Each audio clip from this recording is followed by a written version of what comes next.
Темой нашего сегодняшнего разговора является равноправие полов, она же гендерное равенство, то есть равенство между мужчиной и женщиной. Начнем с того, что все мы, во-первых, люди, и у каждого из нас есть права человека, что означает, что все мы одинаковы в этом плане. Во всем мире распространена данная тема, и на самом деле это действительно важно, ведь зачастую жизнь многих людей зависит от этого. В современном мире есть понятие как феминизм. Простыми словами, это путь к расширению женских прав. То есть нужно учесть тот факт, что как и в других странах, так и в Кыргызстане довольно щекотливо относятся к мужчинам. Кратко говоря, думаю, что женщина должна уметь все и делать все, то есть не имея никаких своих прав. К сожалению, из-за неадекватности некоторых людей мужского пола часто женщины, молодые девушки, даже несовершеннолетние подвергаются насилию. Как уже было сказано ранее, у женщин и мужчин должны быть одинаковые права, как в обычной бытовой жизни, так и в политике. В Кыргызстане у многих взгляд таков, что девушка должна выйти замуж, родить детей, заниматься работой по дому и детьми. А если же она работает, то она должна совмещать это с вышесказанными обязанностями. Но, что касается мужа, хватит того, что он просто ходит на работу, а после нее отдыхает, в то время как его жена не может даже свободно отдохнуть.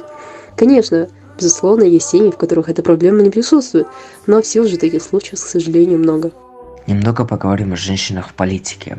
На самом деле, женщины очень нужны в политике страны. Безусловно, мужской пол имеет свои сильные стороны в плане этой деятельности, но все же у женщин есть и свои взгляды.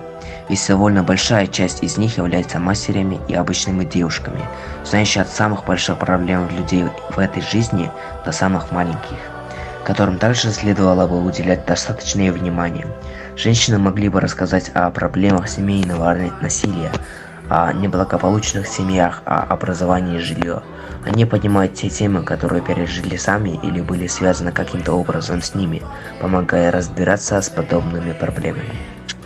Мелис Төлегенов отметил, что активность женщин ниже, чем активность противоположного их пола, то есть они не получают должной мотивации. По словам Чолпон Турдалиевой, есть две стороны женщины, одна из них, которая свободна, а другая будто бы в тюрьме.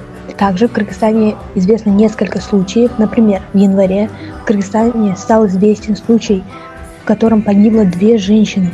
Они погибли после избиения их со стороны мужчины. Затем стал известен случай о том, что в Караколе муж облил жену бензином и поджег. В Кыргызстане ежегодно растет количество семейного насилия, итогом которого становится, что виновный человек может просто прикрыться штрафом.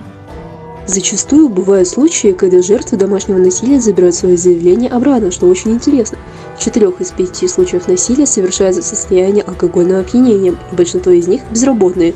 Муж этой женщины, выросшей в Баскенской области, Гульмира, был одним из таких. Как оказалось, через 3 месяца после женитьбы она подвергалась насилию с его стороны. Даже когда она была беременна, он продолжал мучить его, из-за чего она потеряла 2 сыновей. Подводя итоги нашего разговора, мы хотели сказать, что независимо от того, какого ты пола, все люди равны. Каждый человек имеет свои права, и они для всех одинаковые, и никто не заслуживает того, чтобы над ним издевались из-за его пола или неравноправия в стране. Мы все же надеемся, что люди станут более понимающими в сторону друг друга. Берегите себя.